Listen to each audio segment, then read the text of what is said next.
Avis, cette capsule a été produite simultanément en français et en anglais. Notice, this episode was produced simultaneously in English and French. Vous écoutez présentement la version anglaise. You are currently watching the English version.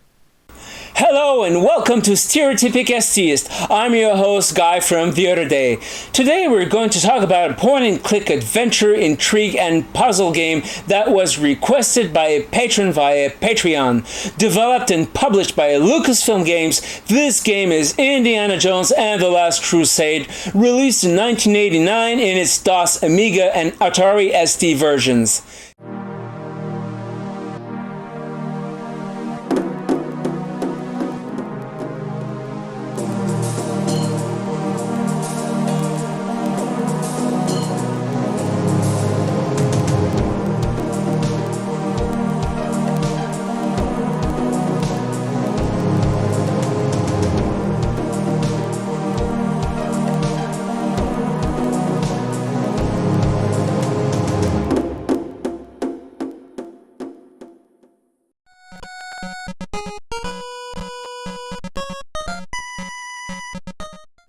Just before digging into the game, as usual, I'd like to thank my patrons via Patreon. If you want to support me, there's a link in the About section. You can also subscribe to my channel and join my Facebook group. All information is on the screen. Now, on to The Last Crusade.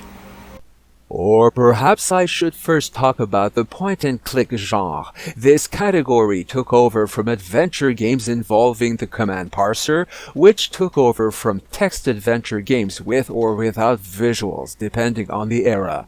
Maupiti Island is a point-and-click game with drop-down menus, and it's one of the very good adventure, intrigue, and investigation games released for the ST. Around the same time, however, there were competing interfaces. On Lucasfilm Games' side, we were using the SCUM engine since Maniac Mansion. The latter engine is basically an action menu permanently displayed at the bottom of the screen with an inventory right next to it. Also, in most games, if not all, using the SCUM engine, the protagonist is generally displayed on the screen and has a large number of animation frames. In this same line, we thus have Indiana Jones and the Last Crusade, which consists of an adventure, mystery, and puzzle game of the point-and-click genre, which uses the SCUM engine. The plot pretty much follows the timeline of what's depicted in the film, with a few liberties. Anecdote, I played the game in its ST version before seeing the movie. Talk about spoilers! Also, the Last Crusade game, which is and will be discussed in this episode, is not to be confused with the Last Crusade in its platform version, a game of questionable interest, although rather well done from a visual standpoint, although not on par with Gods, which I talked about recently, nor with Magic Pockets. Moreover, games inspired by or from the Indiana Jones franchise, there were quite a few. The first one I got because I received it as a present, and which I played a lot, was Raiders of the Lost Ark, released in 1982 for the Atari 2600, a game I never finished. Then there was the infamous Temple of Doom in its ST version, a sad adaptation of the superb arcade counterpart, for which I promised to make an episode eventually. How many quarters I spent for the arcade version, but less than for the acquisition of the ST version. And there was The Last Crusade, which I glimpsed in a magazine. So I asked myself, what version should I get? The point-and-click or the platform version? An important decision given that at the time I didn't have that much money. Buying a game used to represent an entire day's pay, whereas nowadays, buying a second-hand game can be an hour's pay worth. The Last Crusade in its point-and-click version was therefore the first game from Lucasfilm Games that I acquired for the Atari ST. From the first load with the developer's screen, I understood that it was an adaptation of the EGA version because of the sad color palette. Already, having played many hours of Maupiti Island from L'Encore, I knew that we could have done better from visual and sound standpoints, and since I was about to acquire a DX2 equipped with a VGA graphics card and a Sound Blaster sound card, in retrospect I think it would have been better if I had waited. For the Atari ST, my expectations were high, and the games didn't always live up to my expectations. Besides, for me, the Atari ST was not suitable, so to speak, for all types of games.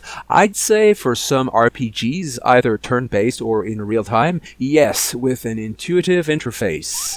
This remark applies to many adaptations of arcade games prior to 1985, which demonstrated that the computer could reproduce quite faithfully what had preceded it, games of the PUAP or pick-up-and-play type. Things finally came to a head in terms of gameplay, although we continued to innovate in terms of concepts, graphics, sound effects, and interfaces.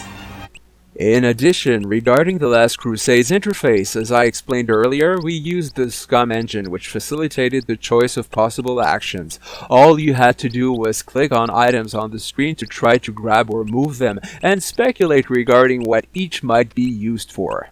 I also quickly guessed that you had to take the pile of papers on Indiana Jones's desk to find his father's Grail diary hidden underneath, then meet Walter Donovan, then visit Henry Jones's residence before taking the plane to Venice to meet Elsa Schneider before going into the library, which was built, so to speak, in a former church. It was at this point in the game that I watched the movie for the first time. What's curious and paradoxical is that I didn't continue playing the game before it was for the needs of this episode. Like many but not all adventure and point-and-click puzzle games, the storyline is fairly linear. It's broken down into a handful of stages that must be completed one at a time to advance to the next.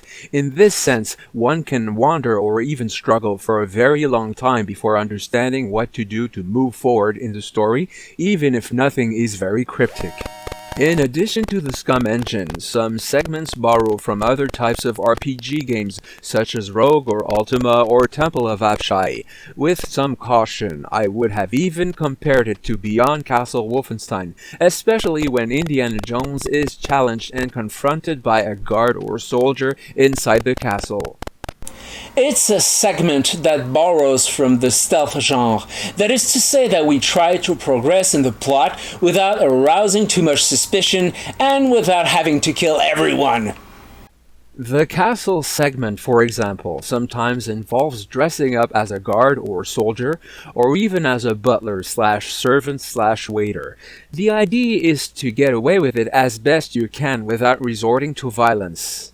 That said, in some parts of the game, fighting is almost unavoidable, such as in the Zeppelin, which involves a succession of corridors spread over 2 levels and 3 floors, with guards difficult to avoid, and against whom there is no other option than fighting. When it comes to the castle hallways, I have to admit that I hated that part of the game, as it's repetitive, involves a lot of back and forth, and the visuals of the rooms tend to look the same. On the other hand, entering a room different from the others leads me to think that it's more important than the others, and that there's perhaps something there to take or move. The majority of items or objects that we can take or move has or have a purpose. One example resides in the armorer's outfit found in a room in the castle, which drops a halberd when touched, which halberd leaves a mark on the carpet, which will be useful later. Another example is the hook of the pirate's skeleton, let's say, which hook along with the whip will be used to open a trapdoor in the ceiling from which an impressive quantity of water will flow, which will allow a room initially submerged and therefore inaccessible to be emptied. I also appreciate that we picked up on the idea of Maniac Mansion somewhat in terms of which character to control the moment Jones Sr. and Jr. are together, although character switching is only useful on 2 or 3 circumstances. Nothing in the realms of moon logic by far and large, though in many cases solving a puzzle remains trial and error. Production-wise, if there is such a word, as I said earlier, the game was designed for PCs running DOS. Before seeing and acquiring the 256-color VGA version, I only was aware of the EGA version, that is to say the ST version. And in short, I've never been a fan of ST adaptations of EGA games, which rarely took advantage of the larger and more nuanced color palette of the Atari, nor dared to add digitized sound effects. So don't be surprised if I repeat things I said in my episode on Monkey Island. As you probably already know, because I've been hammering out this information since the very beginnings of the Stereotypic STeist playlist, horizontal scrolling is done in strokes of 8 pixels at a time because the screen's memory is segmented into 32-bit clusters. It's not much an issue considering The Last Crusade is not a continuous scrolling platformer game like Gods, which I talked about recently. In fact, we could have proceeded from one static screen to another static screen, like in the first instances of the King's Quest franchise, and it wouldn't have been a big deal. Although, doing so, we could have redefined the palette from one screen to another, like in Maupiti Island. We could even have dared to redefine the palette during the vertical blank to illustrate more than 16 colors simultaneously. We could have, of course, but did we want to? Would it have been worth the effort? Would we have sold more copies of the game admitting that we had invested more in visual and sound standpoints? Perhaps, at least regarding the ST adaptation, provided you already had an Atari ST. The Last Crusade is not a killer app per se, at least not for the Atari ST, precisely because the game was not designed or thought for the ST. I'm not going to buy an Atari ST because The Last Crusade in its ST version is the best version there is, because it's not. For me, production-wise, if there is such a word, it does not hold up to or against games that were designed for the ST, especially those dating from the early 1990s. Those from Lanka always come to mind, but there are other notable developers like the Bitmap brothers. Above all, I have often spoken about this, I am wary of adaptations. If, for instance, a game was coded for the Amiga or for a PC running DOS in 256 VGA color mode, I dread its ST conversion. Notwithstanding, even in EGA mode, the whole game is pretty well animated, involving potentially tedious artistry for every animation frame, for anything that's animatable, so to speak. It's more spectacular regarding Monkey Island, but it's a bit normal since the latter was released later. We had gained experience. Sound-wise, on the other hand, it's quite sad. On the ST, we barely use the 3-tone channels, and not at all the noise channel for digital effects. Once again, I feel like I'm playing the game on an AT-286 equipped with a beeper. It's an editorial choice, let's say, that depends as much on memory as it does on storage. If an action or event repeats dozens of times during gameplay, it may be worth investing in digital sound effects, a door that squeaks when opened, for example. But if there were 100 separate actions or events, each of which required a 1-second sound effect, we would have needed a full floppy disk for the storage of those effects, which we would have loaded into memory, if needed, just for the audible atmosphere. And that's one of the things that I think is missing, the atmosphere. I'll talk about that later. On the immersive side, in my opinion, we are far from the survival horror type games, to mention this genre, but it's understandable and forgivable given that The Last Crusade was not designed with this in mind. It's more like Full Throttle or Sam & Max Hit the Road. It's close to a cartoon.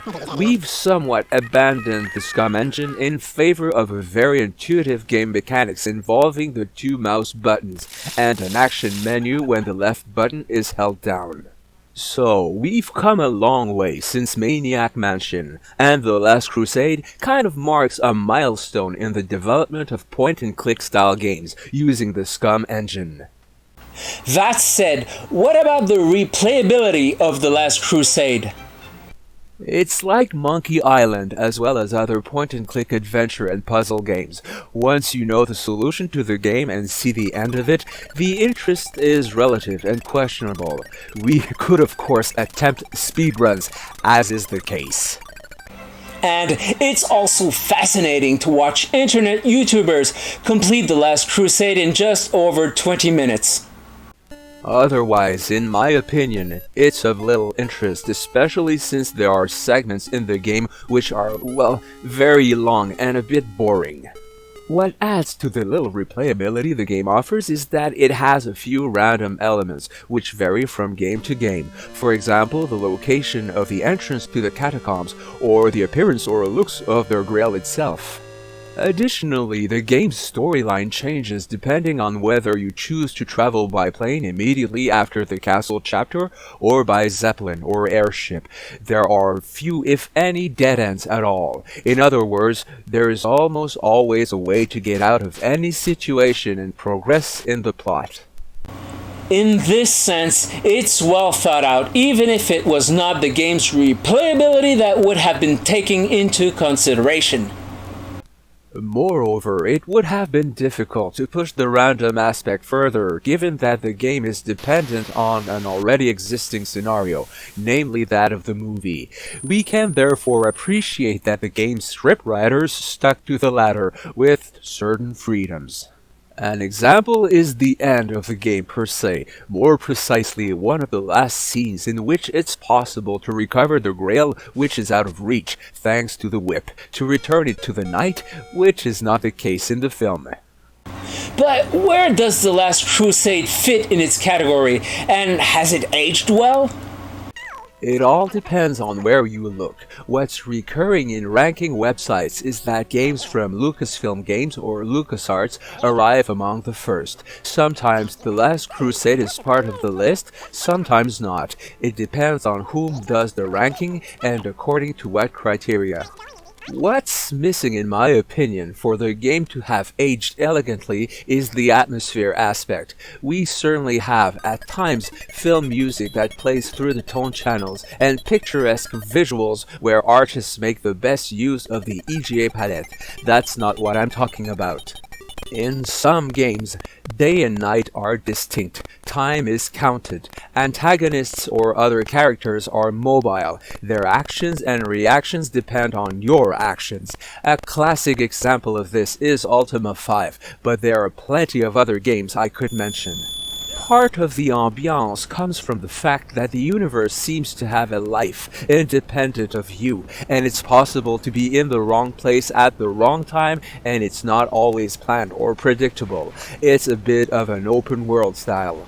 That said, I loved and still love point-and-click adventure, investigation, intrigue, and puzzle games. These are PoAPs aimed at a wide audience, and for those who haven't played The Last Crusade yet, it's still worth a try. This was today's episode. As usual, like, subscribe, share, support, and don't hesitate to let me know in the comments of your impressions regarding the Last Crusade adventure game, or just point-and-click games in general. Also, if there are any games you'd like me to talk about, let me know. My patrons have priority over the choices for future episodes, but if it's on the list, I'll get to it one day. I'm Guy from The Other Day. See you soon.